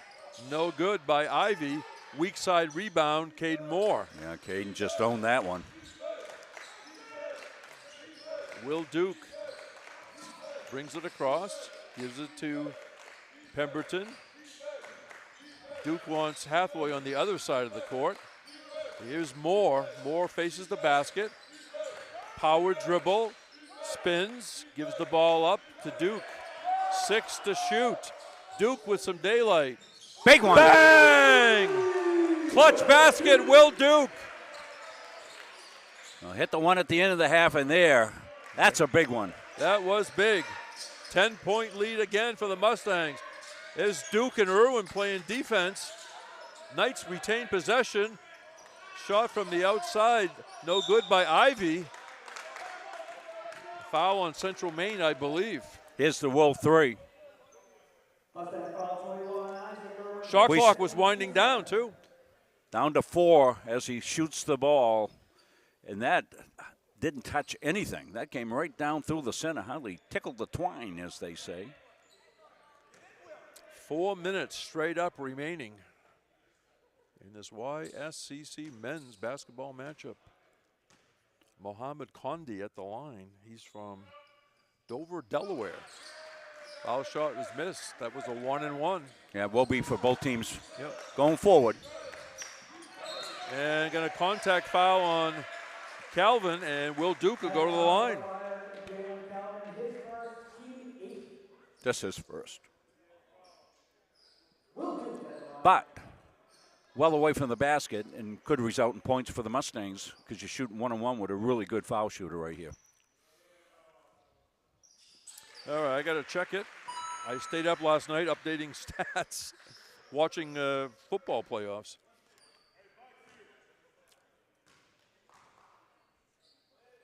.72% foul shooter coming in.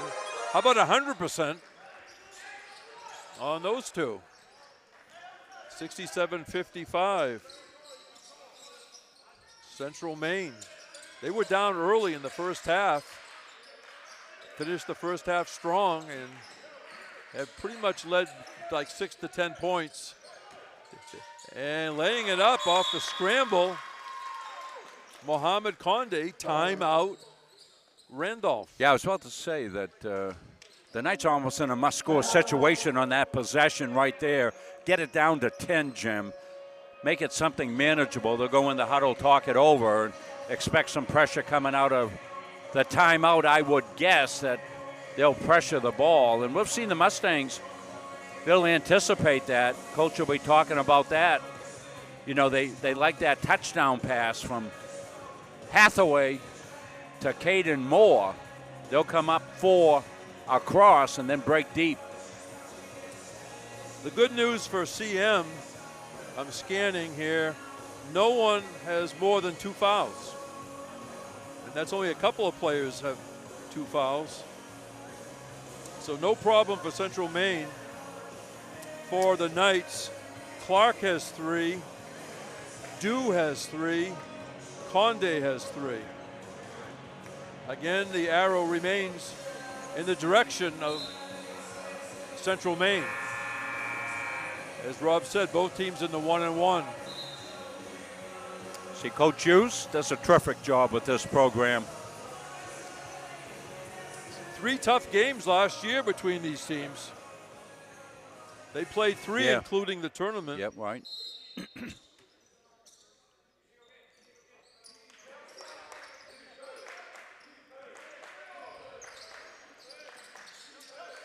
Mustangs won 2 out of 3, including the quarterfinal game. A whistle against the Knights, I think. Condé getting called on. The foul came through the offensive player. Yeah, the scores That's 4 last now on him. I beg your pardon, Rob. Vermont's Randolph 83-80. They won the first game. Second game 92-90 CM in overtime, and in the quarterfinal round of the tournament, CM won 78-68. Foul shot missed by Moore, but he gets it back. He gives it to Duke. Chew some clock here. Pemberton for 3. Hit a 3. Bang! Hit a 3 here. That's what I meant to say.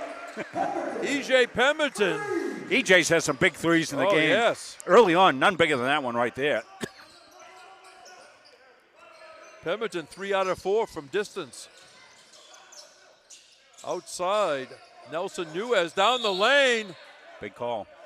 And they're going to call a blocking foul. Is it because Pemberton was in the circle, the defensive circle?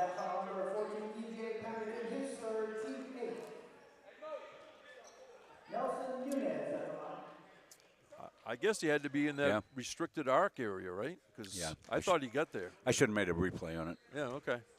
I'm just Nelson Nunes right down the middle with that one. Let folks know when a play happens, I have to like immediately make a decision, make a replay, and sometimes you don't know till after you start talking. I go, gosh, I should have made a replay on that. Hathaway and Moore out of the game. J.P.T. Pound came in along with, I believe, Rocco Chang.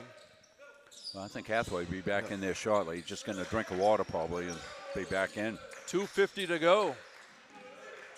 Underneath, Chang took a very accurate pass from Duke. Duke gets it back. Plenty of time on the shot clock. Ball got loose. Duke picked it up. Nice catch in front of the bench by Pemberton. Down low to Pound, the baby hook shot. Oh, yes! boy. What a nice execution there. Oh, my gosh, we got a collision. Pound just came back in the game and got involved very quickly. Foul on Pemberton. Yeah. I just saw the end of it. I didn't see what happened. I don't know if we have it. Here, we're going to see it right here.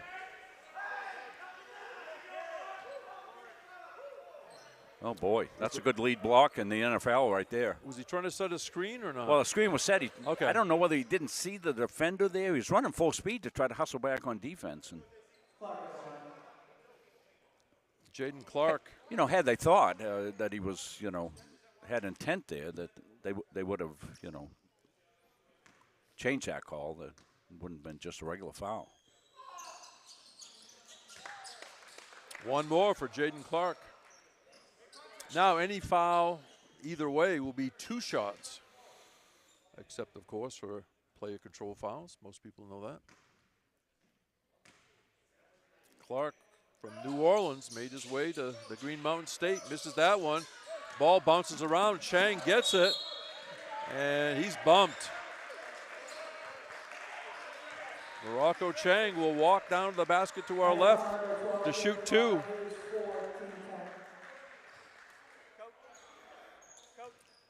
Chang at the foul line, 3 for 3 today. That's 4 on Jaden Clark.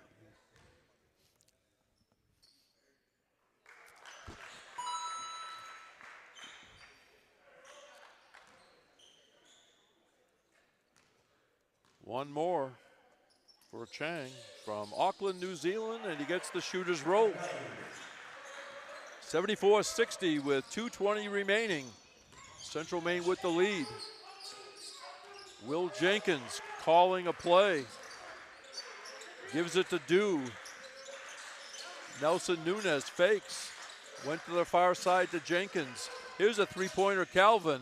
That one no good. Rebound Pound. Yeah, JT with another big board. He's got a bushel full. Yeah, I got to make a tape of JT Pound, like a 3-second tape so I wouldn't have to use my voice. I just hit the button. It goes, rebound Pound. Chang in the lane, lost it. Calvin looks up court. Yeah, you need urgency here. You got to get going. Nice catch, Nelson Nunes. He follows away and hits it. Oh, that's a tough shot. Athletic move for Gavel Nelson Nunes. 74-62 with 90 seconds remaining. Duke tries to split defenders. I think he got bumped. They call a foul on Will Jenkins. I think Will's been perfect from the free throw line. You said it was a 72% free throw shooter coming in. I think he's been pretty solid. I know. It's only 2 shots he's taken. So this is his 3rd one.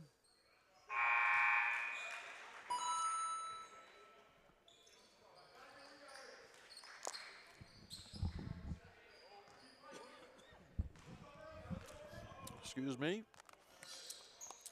Will Duke, 4 for 4 at the line. Back up to 14. Will hit that big three. Oh, yeah. All the way up and in. Jalen Calvin. Yeah, I don't think Jalen's been feeling himself. He's interesting town. He's from Missouri City, Texas. Nearing the 1 minute mark. CM by 12. A near steal. Pemberton has it. And where's the whistle coming from? Foul on. Okay. Well outside. But nonetheless, 2 shots coming.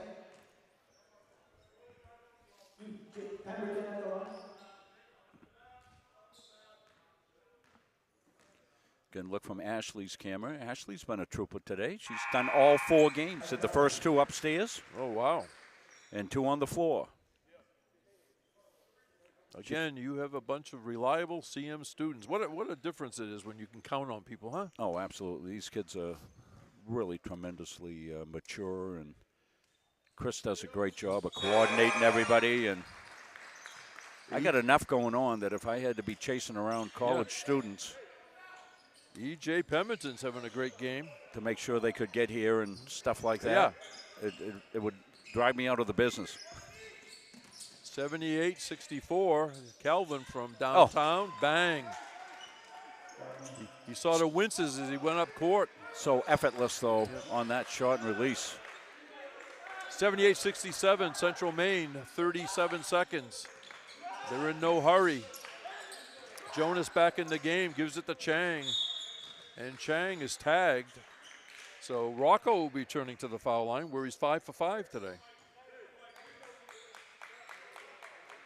I want to compliment the CM coaching staff. 3 straight days of games.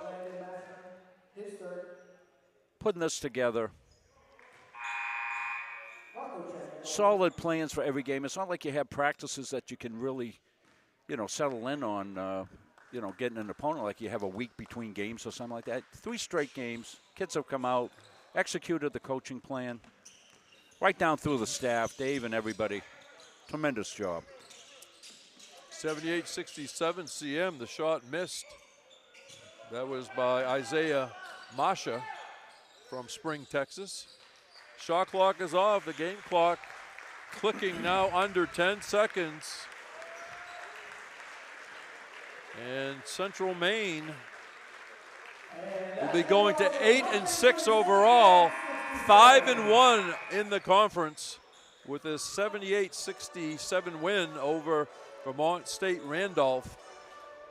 The Knights dropped to 4-8, 1-3 in the conference. Rob, you going to listen to the stats so you can pick the player of the game? Yes, and you know what I think I'd like to really do is I'd like to get Coach Gagne on air here just to talk a little bit about the growth of this team and all that. I think that would be a good thing to do if I can get Dave to come on. So we might grab him, Jim, and see. We'll get a few thoughts from Dave, and then we can do wrap-up. We're in no hurry. We've got nothing else to do here today, but I'd really like to hear from Dave. Yeah. Because I was hitting it at the end of the game, Jim, with the tremendous job the coaching staff did on prepping these kids Friday, Saturday, Sunday games, and to run the whole deal here. I think this would be a good thing. Good time to talk to Dave. Dave shuns the spotlight, but so Chris, you hearing me up there? We're going to try to get Coach on.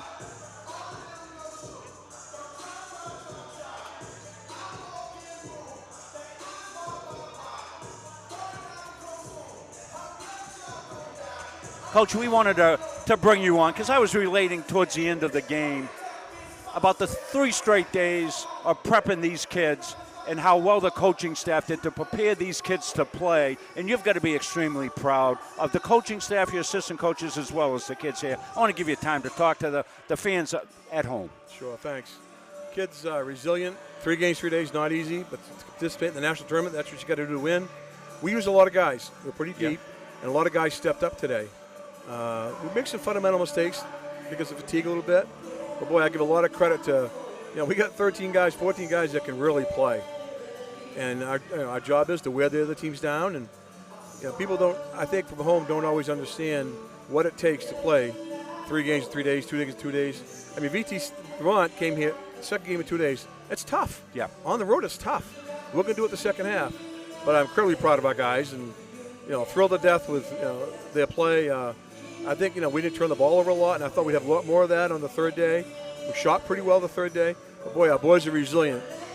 And they are. Didn't get off to a great start today, did you? And then EJ hit those 2 threes absolutely early on in the game that everybody kind of went, okay. Well, hey. I have a ton of respect for Jalen Calvin. I mean, that kid's I know two-time that player kid. of the year, and we just tried to essentially take him out of the game if we could with Vaughn and EJ back and forth, and Jalen still got his, but he's the centerpiece of their offense. And if you can handle him, and it takes more than one player to handle him, you have a chance. And I think Jalen was a little gimpy there with that knee, and Very, playing back-to-back days Yes. is tough. You don't get that time to rest and ice up and all that stuff. But not only did you handle the coaching aspect of this day, but your athletic director role here to host these games with UMA in here, and you've been here like 24 hours a day. It seems like that, doesn't it? It does. It's you don't do this without a team. I may be the face of the program. People think of me. There's a hell of a lot behind me. I'm like an orchestra leader. I just stand up front and wave the wand. Let everybody else do the work because I got a whole bunch of people. My president was here today. She's talking with people. We have recruits here today. That's such a good thing for them to see. Our table. Steve English, the best broadcaster in the whole world. We just so talented. Like great assistant coaches. Can't say enough about the whole school, the whole organization. It was just a tremendous weekend of basketball here, a showcase for CM. So I wanted to bring you on to be able to talk about that a little bit. I appreciate that. Because I think that's really important for people to see what goes on and how much you care for this community, not just your basketball players, but the whole school very in much general. So. And that's thank you very much. That's a terrific I appreciate thing, that. Good. So let's go back upstairs. Jim will have the final stats of this one. We'll pick Edge Nutrition Player of the Game here. Jim? All right. Thank you, Rob. Well done, as usual. Team stats first. Mustangs shot 41.5% from the floor. Randolph only 37% from long distance. 7 out of 15 for CM. 7 out of 28 for the Knights. A lot of foul shots, a lot in the end. Sometimes that stat's misleading. But very good today by the Mustangs. 27 out of 33, that's 82%. Vermont Randolph was 10 out of 14, that's 71%. Mustangs had 14 turnovers, only 5 for the Knights. Let's look at the rebounds. 33-27 edge to Central Maine. Going down individually for Vermont State Randolph, Gavel Nelson Nunez, high scorer with 15. 11 points. They held Jalen Calvin to 11 points. And again, looked like his knee was bothering him. He was 3 for 13, Rob, so you got to give credit to all those defenders that Coach Gagne referenced. Jaden Clark, 9 points. 8 points for Shandon Danae Anderson. Myron Dew, 7 points. 6 points for Xavier Ivey got 2 baskets behind the arc. Mohamed Conde, 6, also had 7 boards. 5 points for Will Jenkins. And those were the scorers for the Knights. The Central Maine Mustangs. JT Pound, 15 points, 8 rebounds. Caden Moore, 13 points, 7 rebounds. EJ Pemberton, 11 points, made 3 3-point baskets. As Rob referenced, he had 2 in the first half, back-to-back pretty much when they needed that spark, and he made another one towards the end. Also in double figures, our pre-game interviewee, Isaac Irwin, had 11 points and 7 rebounds. Will Duke, 9 points, 3 assists. He had a big bucket at the end of the first half that sent the Mustangs on a positive note to the locker room, and he had a key bucket in the late going, and also 4 for 4 at the line. Only 8 points for Wyatt Hathaway. How many shots do you think he took, Rob? 6. Well, you got close as usual. 7. Yep. He was 3 for 3 at the line. Rocco Chang, 5 out of 7 at the line for his 5 points. Ben Francis had a bucket and 3 rebounds. Riley Bowen with a basket. Vaughn Jonas, 2 for 2 at the line for his 2 points. Also seeing action, Alex Brigitte. And that was it, I guess. So again, the final score, Central Maine 78, Vermont State Randolph 67. Rob, any decision made? No, I actually got talking to Chris, and I was talking to Steve. We're trying to get all the stuff, so I'll let you do the honors here, Jim, as we'll pick a player of the game. I'm sorry, I was off here for some of the stats. Has J.P. Pound been picked? He's got way back, 15 and 8. Yeah, that's a great game. Yeah, I like that choice. He had some real big rebounds down the stretch for JT. So I like that choice. We'll go with JT Pound. Will be our player of the game. So congratulations, JT. We kind of went out of sequence there as we, I just wanted to bring Dave on for those thoughts there. So we cut kind of out of our normal script at the end of the game there, Jim. I threw a curveball at you. You handled it with great technique as usual here. And I thought what Dave was able to talk about was really, really very important to hear. And, that the fact that president of the college is here to see the athletes play, and she's a great supporter of all things athletic here, President Libby. No, I support you 100% for this reason. Sometimes you have that little window of opportunity, and you got to take it. You know what I mean? You say, this is a good time to do it. Let's get them over here, because if you delay, then we didn't have time, and the message might be lost. So I think it's timely to do it right here. The Central Maine women won the first game, 67-34, and the men win this game over Vermont State Randolph 78-67. Rob, any closing comments? Are we all set? We're good to go. Thanks everybody for tuning in this weekend. Been a long weekend, but very successful weekend here for our teams, UMA and CM, and good basketball played here on the campus of Central Maine Community College. We're glad you're joining us here, and thank you all for everybody for the fine kudos that we have. This will be our final men's game for the semester. We'll pick up a couple of women's games here next week, and then we'll be off on the semester break. All right, great job by our camera crew today. Chris Niederman, Abdul Jama, Ashley Persong. The executive producer of Munzing Media Sports is Robert F. Munzing. I'm Jim Toomey. Until the next time on Munzing Media Sports, take care, everybody.